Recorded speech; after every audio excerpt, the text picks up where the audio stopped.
Warm water, we'll run the cycle once. Now all we're going to do is put on the jar. There's no guesswork on any of those antiquated buttons, knobs, dials, or switches. You just put on the jar, secure your lid, and hit the soup key. Okay? Now the soup key, that's going to start off in the highest speed right off the bat. 260 miles an hour, cooks it all by friction. There's no heating element in there, it's all done by friction. Right, now that soup is our south of the border tortilla soup. It's got 3 Roma tomatoes, a carrot, some onion, cilantro, some taco seasoning, chicken bouillon, a dab of jalapeno, cheddar cheese, and 3 cups of water.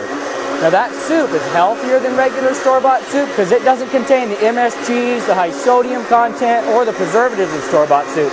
Not only is that soup healthier for you, it only takes 90 seconds to cook it.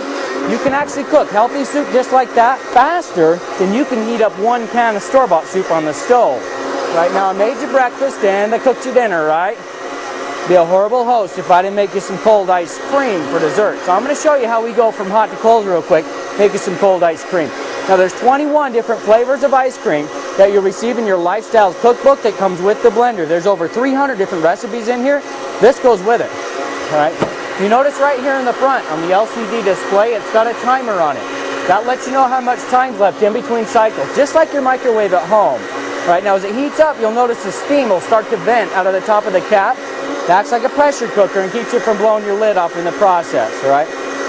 Now, in our ice cream, I'm going to start off with some Welch's fruit juice concentrate. You can use regular fruit if you like. This is a little cheaper and a little faster, okay? Now, let's take a look at our soup. See that? You can't do that in a regular blender. All right, but remember I told you it was a tortilla soup, so let's throw in some tortillas. At home, you could put in pre-cooked chicken or vegetables, maybe leftovers from your fridge. This is how you make a chunky soup. You just toss it in like that and tap your pulse key. All right, that's the same key you'll use to shred cheeses, grind coffees, and make salsas. Now you've got a hot chunky soup. And these jars, they're not glass or plastic either. They're a polycarbonate, bulletproof material. You won't break the jar. Let's say you get in a hurry in the kitchen and you drop your jar. You're like me, you'll drop your jar once or twice. But it's alright, see? It just bounced for you. See my wife? She uses hers as a step stool when she wants to reach something in the kitchen. No, I'm teasing. Don't do that at home, alright? Let's get you some soup. Okay, but I promised you the cold ice cream. Now, if there's one thing I've learned, if you promise someone cold ice cream, you better deliver. Alright?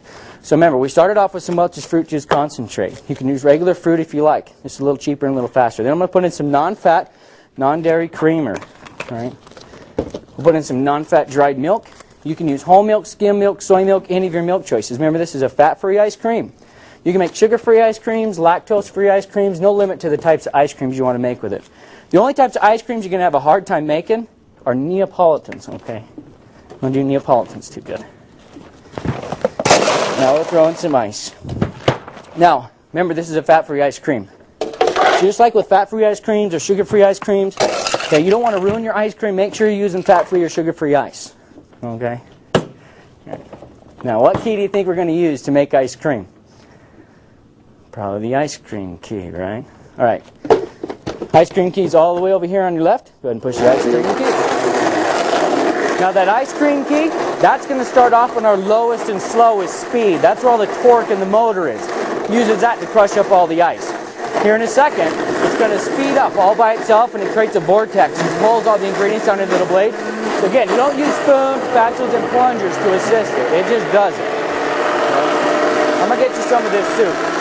But remember, this is like Grandma's house, okay? Whoever doesn't try out their soup doesn't get dessert. Now, when you get that nice shiny star on the top like that, that's how you know you got good ice cream, right? If you want to shut your machine off early, you can push any key to shut it off early, all right? Now, you also have a manual control over here. You can push speed up, you'll get speed 1. Push it again, you'll get speed 2. Or you can hold it down, and it'll automatically climb all the way to the high speed for you, okay? So you have that manual control if you like. Go ahead and push any key to shut it off early, and I'm going to do that because I can see we got cold ice cream. You can't do that in a regular blender, all right? When you get that nice shiny star just like that. Now, the ice is the thickener in here, right? So if you turn this over and it all falls out on the floor, just scoop it back up in that ice. You're good to go. Okay? So you got cold ice cream. You can cook hot soups. You can make whole fruits and vegetable juices, margaritas and daiquiris. You can shred cheeses, grind coffees, and make salsas. You can even take peanuts and turn them into peanut butters. All right, so for all your nuts in the families, you know what to do with them. Now, obviously, we brought you a quality product, and you demand a quality price. I know I would.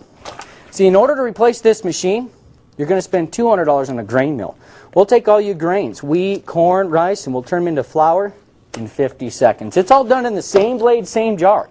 You don't have to have two separate jars for your wet goods, dry goods here. It's all done in the same blade, same jar. Then you'll spend another $200 on a juicer, but remember, juicers spit out all the fiber. Not to mention they're a pain to clean when you're done. Then you'll spend another $275 on KitchenAids and Cuisinarts with all their attachments, like an erector set to put them all together, right? See, they do bread dough in 15 to 20 minutes. We do a 1-pound loaf of bread dough in 5 minutes. You get all the ingredients and the instructions right here in your Lifestyles cookbook that comes with your blender. We'll stop there. You're already up to $700 in 3 machines, and you still can't make cold ice cream and cook hot soup. So you'll still need to get a coffee grinder, a food processor, and a professional cooker to try to replace one machine. You're well over $1,000 to try to replace it.